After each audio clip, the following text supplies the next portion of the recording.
What's good? What's good? You may have noticed that a lot of businesses are understaffed. I was out door dashing the other night and I got an order for KFC and got to the restaurant and there was like a little makeshift sign written in Sharpie saying we're closed due to short staff. I was like, fuck you guys, because I drove all the way out here. However, I don't think we have a labor shortage problem. I think we actually have a job surplus problem. We have too many fucking jobs in this country, particularly too many unnecessary, superfluous, and unhealthy jobs. KFC being one of them. I use McDonald's as an example because McDonald's in a healthy, rational society would not exist. When you look at their corporate business structure, when you look at the quality of their foods, it's just gross. And so let me expand on that real quick for a minute. If you don't know this, the company McDonald's doesn't make much money from like the sale of the foods and whatnot. That's where the franchise owners make their money. And I want to circle back to the franchise owners in a minute. However, at the corporate level, McDonald's makes most of their money via rental income because they rent the space that their stores sit on. So they'll buy the land and often build the stores and then rent them to franchise owners. And then they also make money because franchise owners pay money to McDonald's to be a franchisee. So that's the corporate structure, and it's gross. It's called rent seeking. It's literally rent seeking. Go look at it. Go Google rent seeking economics and have some fun. Now look at the product that they produce or that the franchisees produce, the food. It's poison. It's just poison. And it used to be fast food, but now it's not even fast. When you go there, it takes 10, 15, 20 minutes to get it. So it's just slow poison. And in a rational, healthy society, conscious individuals do not want to be complicit in perpetuating that paradigm. And so when you see labor shortage issues, what you're actually seeing are people waking up to the paradigm. And they're waking up to the fact that they no longer want to be complicit in perpetuating said paradigm. A shift is occurring. They're trying to bring about the Great Reset, but we're saying, nah, fuck that. We're bringing about the Great Awakening.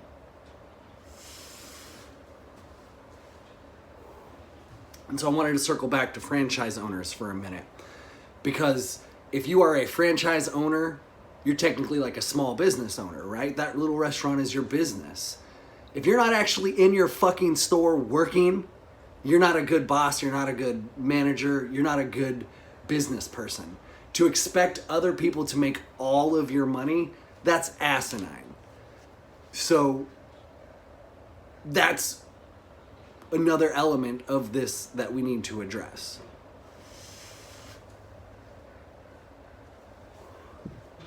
Companies can pay more. Businesses can pay more. We need to figure out how to reconcile this market of a mess. And one of my biggest complaints about conservatives is that they're pro-life until the baby is born. And then it's like, you're on your own. And I know that's kind of a meme-ish thing to say, but I agree with it. Because conservatives don't care enough about creating an economy that helps men support families. They just default to the whole, you want a better job, get a better skill line. And it's not. We're past that. We're past that. A fucking janitor should be able to support a family. Yeah, I believe that. We can make that happen. Because we've talked about the private sector of McDonald's, but they're not really private. They're so heavily connected to the government in the form of lobbyists, in the form of shareholder investments. So government officials who own stock, BlackRock, all of that mess of the oligarchy or the fascist construct that we have. So that's the private side. But let's talk about all the government jobs that we have that are just a waste. How many government jobs do we have that are just people just checking boxes and checking boxes and checking boxes? How many bureaucratic, administrative government jobs not only slow things down, but also just waste money?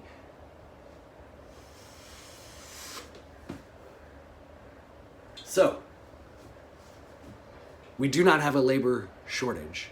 We have a fucked up market as a whole.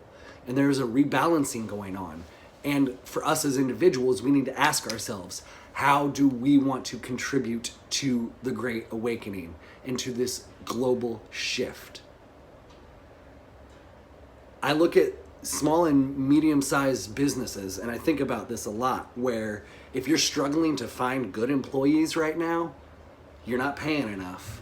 And I know I've been talking about my own experience that I went through recently. I know that I could have been paid more, and I know that my offer wasn't unrealistic. Small and medium business size owners just might need to take less than 3 vacations a year. Oh no, you have to pay your employees more, so you can't take 3 vacations this year. You might have to only take 2, or you might not be able to afford your rental properties. That's a whole nother thing. Having rental properties should not be a status symbol. And moving forward, that's not going to be a status symbol. Because what you're essentially saying is that the people who rent from you aren't good enough to earn that to deserve that property, to deserve that land. And it's so wild because we have people right now who are paying $2,000-$3,000 a rent that can't get approved for a mortgage that would actually only be $1,500 to $2,000 because of the paradigm that we're in and how people have been unconsciously complicit in perpetuating that. So let me finish my original thought. I just smoked a joint. I apologize. If you are a small or medium-sized business and you're struggling to find good employees, particularly mid-level managers, there are a lot of people at McDonald's who have somehow been keeping those ships afloat. Go into a McDonald's and look at like the managers and look at how crazy hard they are working. And think to yourself, they're probably making $40,000 to $50,000 a year as a mid-level manager at McDonald's. If I paid them $60,000 a year, they'd have a better life, probably be a little less stressed, and would work just as hard for me. There are so many people right now who are working so hard that deserve an upgrade. And if you have a business and you're looking for someone, go steal them from a shitty corporation. Because look, then you're also helping to dismantle the corporation while rebuilding your community. How fucking cool is that? To me, that's awesome. Like, I hate McDonald's, it shouldn't exist. However, I'm a free market person. I don't think we should do anything other than let the market kill them. And that's one way that we can do it. Also, if people just decide to start losing weight, because we are like epidemically obese, that is how we can kill McDonald's. And then next we can go to Amazon. Oh my God, social justice fucking hypocrites. You guys love to complain about Amazon. Amazon is the devil. Yet you have thousands of dollars in your wish list of shit from them. Golly, just don't support them. It's not that hard. And see, this is where I always bring the conversation to the left and how they don't want equity and they don't want equality. They actually want power.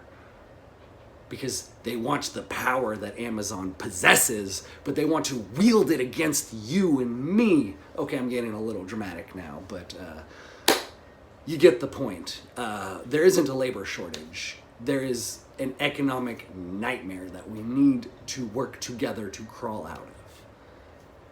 So if you're pissed off that your McDonald's order is taking 30 minutes, maybe like go support a small teriyaki local business because it's healthier and you're supporting a small business. I love teriyaki. That's just me. And often they're like immigrant families, so then you're also supporting immigrants. So it's like, wow, okay, you're living healthier, you're supporting immigrants, you're supporting small business. That's like the American dream right there. That's where I'm gonna end the video. Thank you very much for listening, y'all. Much love.